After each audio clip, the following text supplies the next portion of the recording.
Thank you for joining A Shark's Perspective, the podcast with subject matter experts in marketing. TV today is a complex universe. TV people want digital look at it through one lens, while digital people look at it through another. Agencies look at it through yet even another while navigating ways to achieve the best ad buys.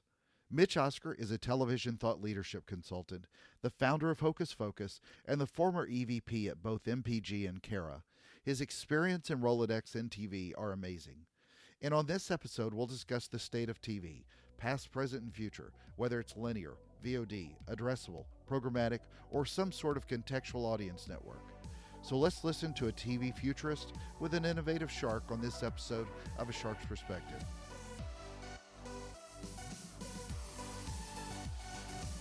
Mitch, thank you so much for joining us on A Shark's Perspective. Tell us about your background and career thus far. I know from your roles as EVP at Carat and MPG, and then also to your thought leadership in TV, you've had an amazing career. I know you've worked with some amazing brands, and I especially love the title of television leadership consultant now. So tell us a little bit about your career.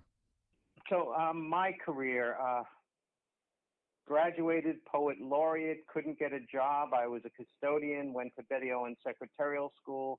They sent me to the American Bible Society, who thought I was too aggressive, and then I ended up at BBD&O in the television programming department. From there, I've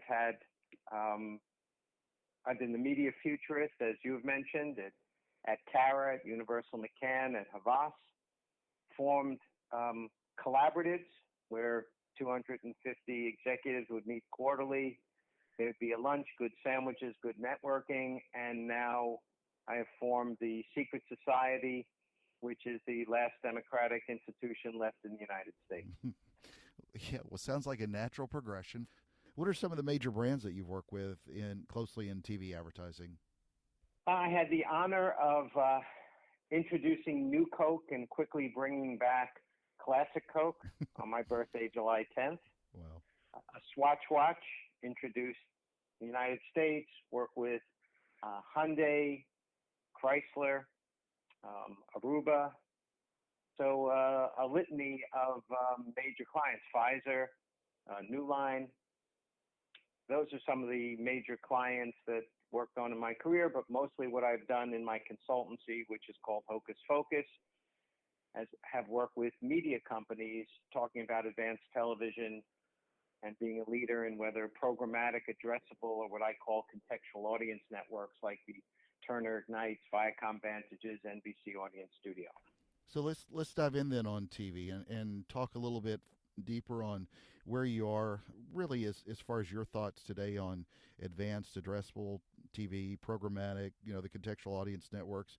Where are you on each of these, and what are you the most excited about as far as progression in the industry? All in a minute or less. Elaborate on as much as you want. So let's see. Addressable television was going to happen any day now since 1996. Exactly. Currently, I think roughly 34 million linear TV households can get addressable ads, and another crossover 20 plus can get ad-supported VOD. Many of the TV networks are looking to get involved in that arena, and Comcast has made deals, it seems, with Fox, Turner. There's also Viacom and Altice, where they can now serve addressable ads to ad-supported VOD. Programmatic TV exploded a few years ago, and it's being subsumed into daily life, but quietly NBCU and Fox have their own initiatives under their contextual audience networks. And the contextual audience networks, which came on the scene probably 2016, they're evolving because these networks like Viacom Vantage, Turner Ignite, NBC Audience Studio, A&E, Precision, Discovery Engage, AMC Aurora, ABC Luminate, ESPN is coming out with something, and I think and Fox AIM, they're trying to figure out how to make their inventory, which viewership might be shrinking, or certainly is shrinking, but there's different screens, how they can make it more valuable by data infusion. And we're going from behavioral characteristics, data infusion to now everyone's talking about attribution. So in a minute, that's that's what I think. That's a pretty good minute. So which one are you most excited about, or which one do you see progressing the most over the short term? Yes. There you go. Does that help? That helps a lot. So, well, because each, yeah, I mean, the promise of addressability is certainly wonderful, and right now it's to the household. Yeah. So everyone's interested. Can we be closer to what perhaps is digital, and everything eventually will go to PII in terms of transmission. So we'll have those capabilities, but as I mentioned, now it's to the household. With programmatic, I mean, automation, whether we call it programmatic or not, automation has been part of our evolution as a society. So certainly that will be engaged, but it will be subsumed. So I'm talking to you from a landline. You might be talking to me from a cell phone, but the experience is pretty similar, except mobile has other advantages, but it's still speaking or viewing television. And the contextual audience networks, I think everybody that has media is going to tout the type of audience segmentation they have and the ability to deliver, and eventually the ability to attribute how the media helped them, though we've called that engagement, but perhaps we can prove that out. So each has its value proposition and its place in the ecosystem. So your point is spot on about addressability about to happen, and of course we're hundreds and hundreds of millions of dollars and thousands of campaigns into it, but I'm still amazed that when you talk to anybody who still looks at it like it's some new bright shiny object and it's been around forever, I don't understand why it's taking this long to move that forward from a thought perspective. Oh, well, I can help there. So if there's $70 billion in television ads, addressable gets a disproportionate amount of press. Mm-hmm. I think it's probably 600 or 700 million, and that's all that's being spent in it, even though there's many campaigns. So that's one. Secondly, I think with addressable, the majority has happened with the NVIDIA technology to the satellite platforms, Dish and Direct, and that's been downloading the commercial into the DVR. So when the decisioning agent says, yep, this is a household for the campaign, it's delivered. Well, in many of those platforms, they have legacy boxes that don't have the capability. So every time somebody stops the service, a set-top box is taken out, and for the most part, these set-top boxes then put in another home, so they don't really improve their reach. But take someone like Comcast. Comcast a few years ago thought to have 4 million linear addressable households. Then it went down to less than 2 million. But with the Xfinity, by the end of the year, they could be at 8 to 10 million. And if they keep on going, by 2019, they could hit 19 million, which is their capability in ad-supported VOD. So there could be a tremendous jump. Charter, which acquired Bright House and Time Warner, 17 million homes. Right now they have ad-supported VOD capability in the Time Warner footprint, like 9 million roughly. But soon they'll deploy a technology, and then we could have another 17. And then NCC and what I call the 3 Cs, so Cox, Comcast, Charter, have gotten together, formed an organization. Andrew Ward is running it, headquartered at NCC, where they're going to group Cox, Comcast, and Charter households, so it could be one-stop shopping, and you could go and say, oh, I want addressability, and they go, great, I have 40 million homes, and what kind of data source, because of the uniform, whether it's Experian or Epsilon or Axiom, and I think it will help move the needle, particularly when we start to get to 50 or 60 million in linear television. Great. Thank you. So where are you seeing, I mean, you've had a storied career with agencies and now look more from a consultant point of view, but where are you seeing agencies and brands both excelling in TV holistically, and where are they failing? So we don't, oftentimes in our industry, we don't talk about culture unless it's yogurt. And the problem is that when the broadband networks came around, and started to gain traction in 2006, they said television was dead. So as TV buyers thinking, well, wait a minute, if you're telling me what I do, I'm dead, why would I support you? And the more money a TV buyer spends, the better career opportunities they have, either to work with another agency or to get involved in sales. In 2011, the broadband ad network said they were only kidding. Television's alive, and they found data from Rentrack, which is now part of ComScore, and they could extend the reach of the TVs. Now you still have a cultural war where advertising agencies are saying, no, it's kumbaya. Digital TV people are all working well together. It's not siloed.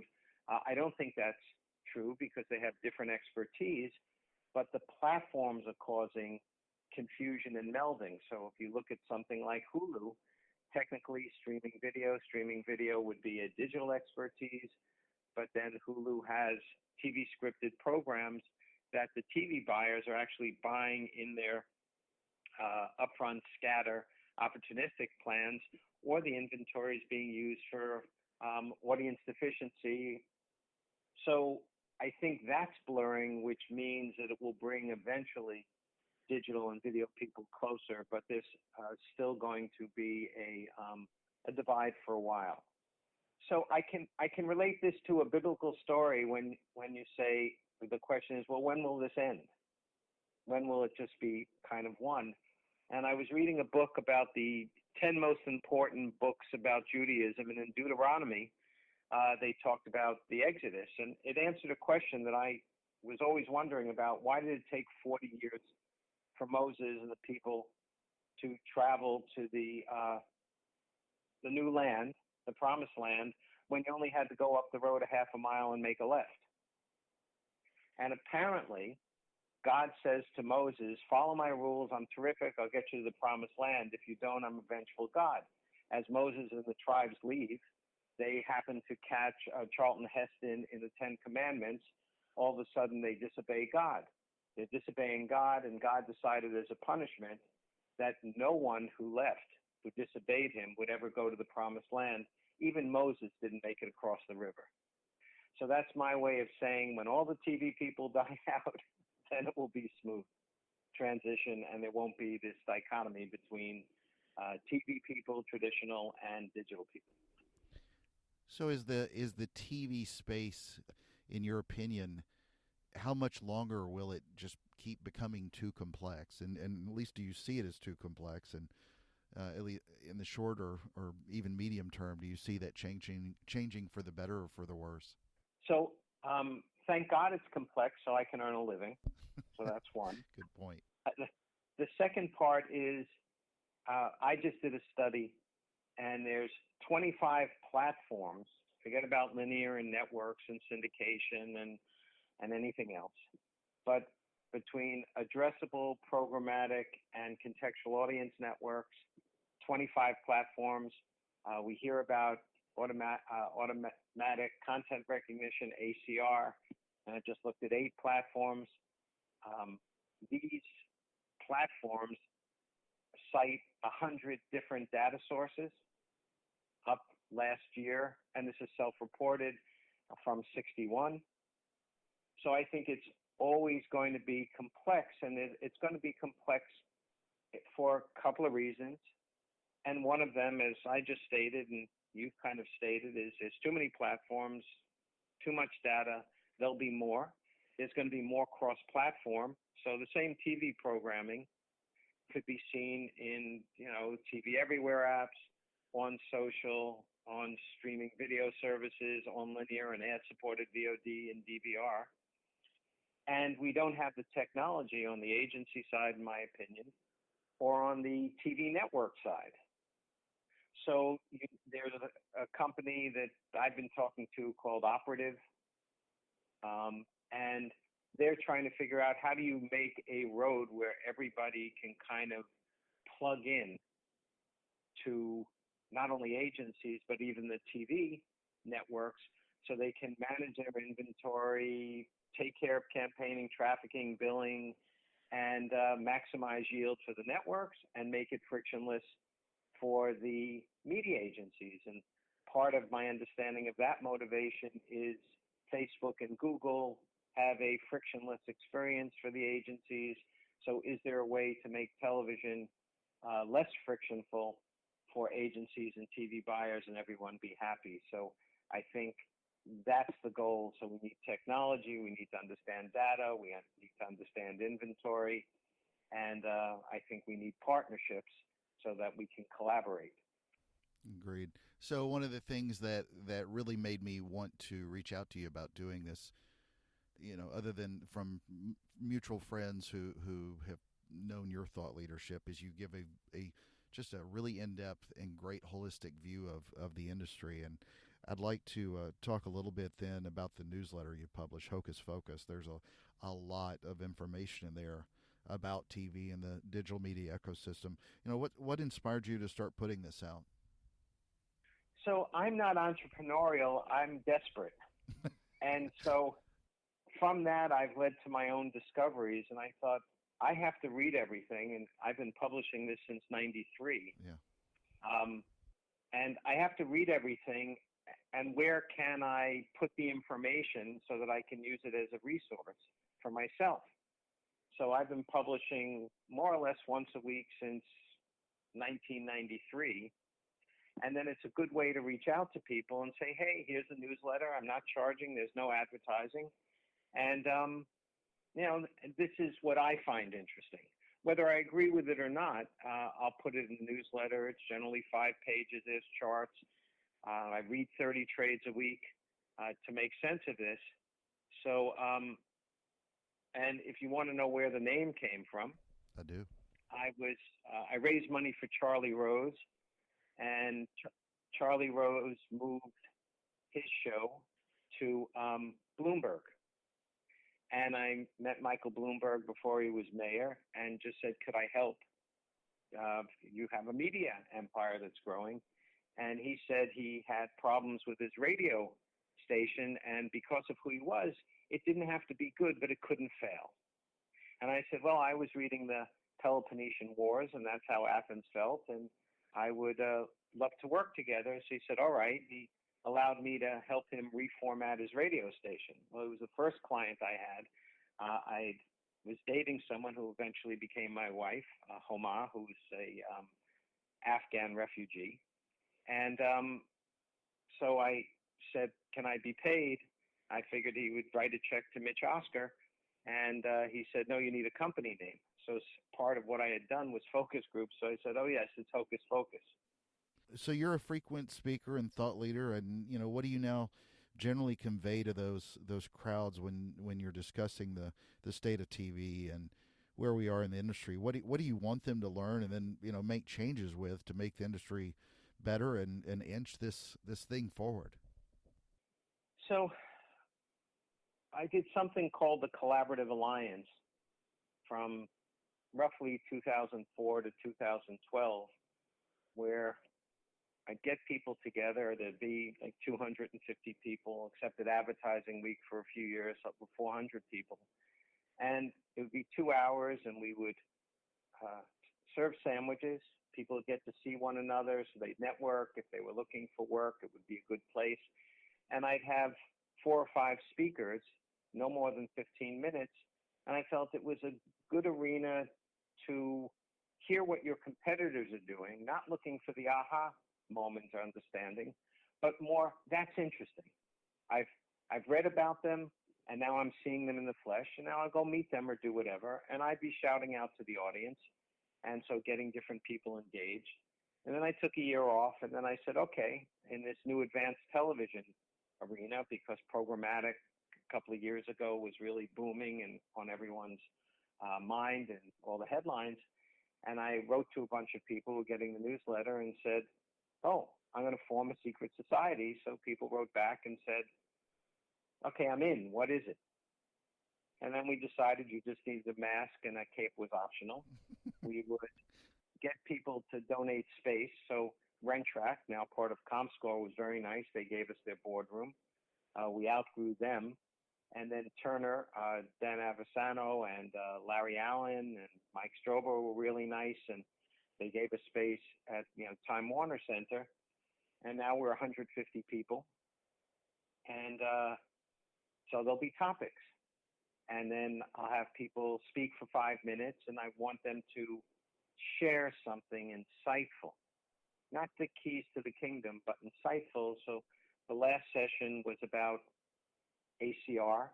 We had quite a few companies talk about that. The next session, which we're setting a date for, will probably be in November, and we're going to do attribution and have companies talk about how they're handling it. But they have to be sincere, or there's an element which is a game show quality where I call them on it in a nice way, polite. I'm moderating or moving and just saying, no, please. And I pre-screen them, because even in the attribution arena, so what is attribution? Okay, so I drove them to the site, I drove them into the store, I increased sales. If that's all you have to say, then we don't need you to say that. But if you had some insight into what it might mean, then that would be terrific. And, anybody can attend. They just have to write to me and tell me what kind of mask they would wear.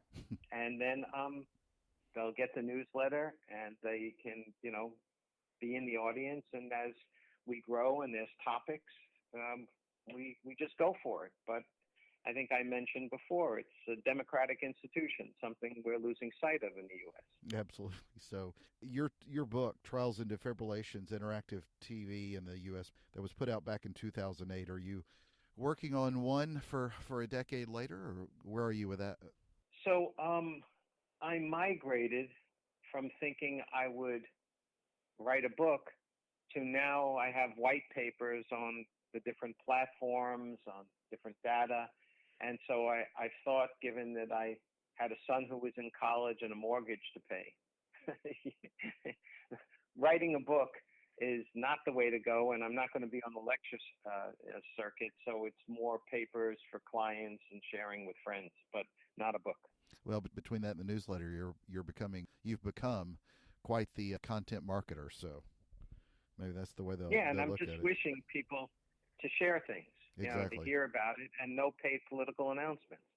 Well, Mitch, thank you so much for taking the time to join us today. Where can people find out more about you, Hocus Focus, and the thought leadership you provide in helping move this industry forward? Well, they can email me. So I'm Mitch Oscar. That's one word, MITCHOSCAR @gmail.com.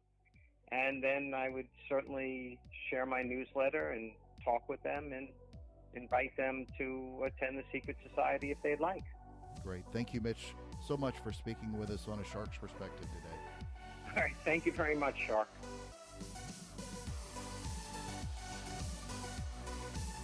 So there was my conversation with Mitch Oscar, a television thought leadership consultant, the founder of Hocus Focus, and the former EVP at both MPG and Carat.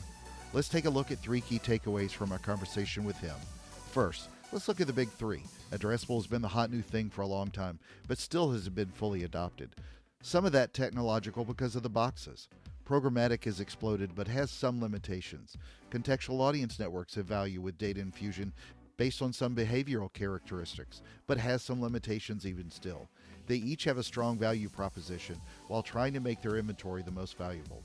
Mitch is most excited about, and the Oscar goes to, all of them. Second, as TV continues to evolve, it remains confusing and complex. For a while, the broadband folks said TV was dead, and buyers got confused. Then TV was alive again, and they could extend the reach. The platforms have caused confusion for agencies, and there's always been a little bit of a cultural war on top of that. Third, there's a lot of technology with roughly 25 platforms between addressable programmatic and textual audience networks. That doesn't even count linear networks and syndication. And then there are 100 different data sources. It will always be complex with more emerging platforms and more diversity in data sources. The good news is that there will be more cross-platform, but we need better, not necessarily more, technology for agencies and TV networks in order to work together on campaign buys, delivery, and execution.